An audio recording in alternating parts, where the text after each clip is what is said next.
I want to start this speech by very explicitly challenging the characterization which is given by the Prime Minister about this debate. Because the Prime Minister said that the enjoyment of kids in this debate is things like bullying, things like taking drugs, things like harassing other pupils. We do not think it's the burden of the opposition in this debate to defend teachers letting such bullying happen, having teachers let drug dealing happen on the streets of schools. On this side of the House, we can stand for schools having rules which are implemented, but we think that this debate is actually about a very live debate in education today, which is the following. It's a question of how best you teach kids. Is it the model where you have the authority of the teacher which is prioritised? A world where the teacher has strict control over the class, it's a very top-down educational method. The teacher is at the blackboard, directing activities, making kids work in silence. That's how we understand the authority of the teacher in this debate and that kind of prioritisation. We think on this side of the House, we stand for a different educational method. An educational method which prioritises the enjoyment of the experience of the kid through their learning. So do things that are more focused on the child, such as allowing them to work in groups, for example, encouraging more independent work, encouraging them to talk with one another. It's a more enjoyable classroom experience than working inside and so on.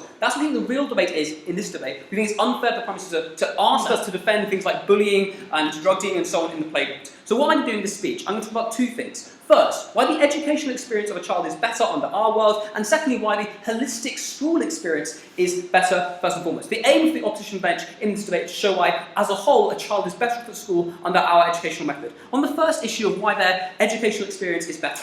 Firstly, there is higher cognitive engagement with educational material when it's taught under our method than under your method. Why? Firstly, recognise memory.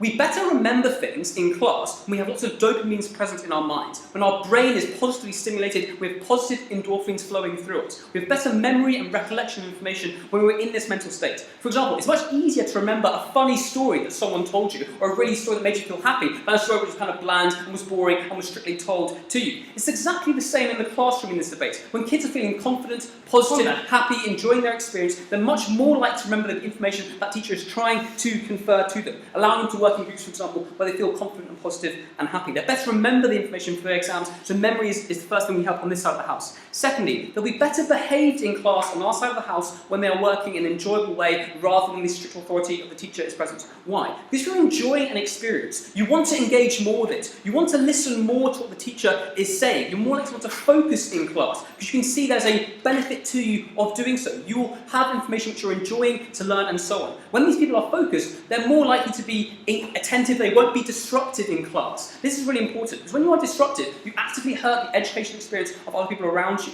When the strict authority of the teacher is prioritising, teachers standing at the front, focusing on me, not on the kids, the kids are more likely to be disrupted. They're more likely to want to make themselves the centre of attention. And they'll do that by talking to their friends, passing notes, and doing things which disrupt the general educational environment. This hurts the class performance, not only of that kid, but other kids as well in that classroom. And that's really bad on this side of the house. Because the Prime Minister said that respect is important. It's important to respect the authority of the teacher. We get respect on our side of the house. Kids will respect their teachers when they're enjoying being in their classroom. They enjoy coming to their lessons. They enjoy listening to what they're saying. So we get that benefit on our side of the house. And it's even more likely to get respect, more likely to get engagement. No thank you.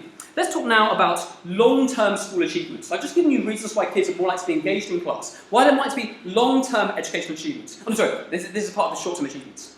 They're more likely to work outside of class on our side of the house. Why is that? Well, recognise that if I have a passion for what I'm learning, and that passion is being instilled in me by my teacher, who's giving me an enjoyable educational experience, I'm more likely to want to go home, do my homework, go to the library, read in addition to that subject. Because recognise, they only have a limited time in class. A teacher can only transfer a limited amount of information to an individual. Therefore, a strong correlation exists between how much work you do outside of class with your academic results. We need to encourage kids to want to love learning, and they're more likely to love learning if they have an enjoyable experience in class and not being dictated to by a teacher who makes it all about the teacher, all about the top-down learning approach. We think we create passion on our side house for learning, which makes learning outside of class more likely to happen. Before I carry on, I'll take a POI from, yes. Well, in life, people have to do things that they don't particularly like.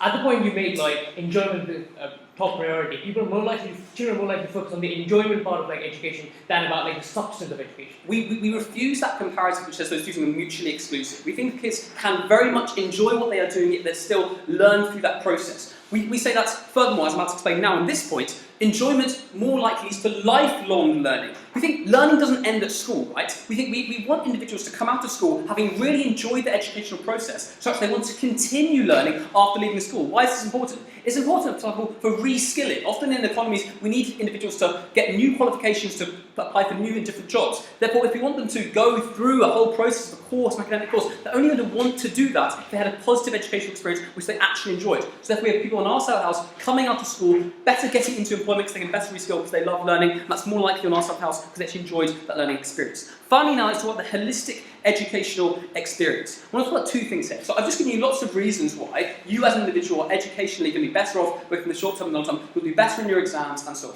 But look, we see on this side of the house, education is not only about academics, it's also about broader, holistic skills which you can be taught in a classroom. And we say that those skills are better cultivated when you don't have a strict top-down prioritisation of the authority of the teacher, but instead of focus on the child and the enjoyment of that experience. What are these things? Two of them. Firstly, soft skills. So soft skills like learning how to do public speaking, learning how to do presentations in class, learning how to interact with people around you. That better happens on our side of the house when kids are encouraged to do things like work in groups more, get some more fun things to do. They're more likely to build the confidence of speaking to their peers, speaking to people of the opposite sex, rather than sitting in silence and not having academic discussions with one another, just working in a textbook in silent conditions imposed by the teacher. Those soft skills are really important. They lead to confidence, they lead to high self-esteem, and make it more likely you'll come out of school confident in yourself, confident to apply for things, confident to feel good about yourself, confident to feel good in a job interview, for example, to put yourself forward for things. These are all things that happen when soft skills are cultivated, and that's more likely to happen in an enjoyable environmental experience. Secondly and finally, self-esteem and well-being. Look, school is like 5, 10, 15 years of an individual's life.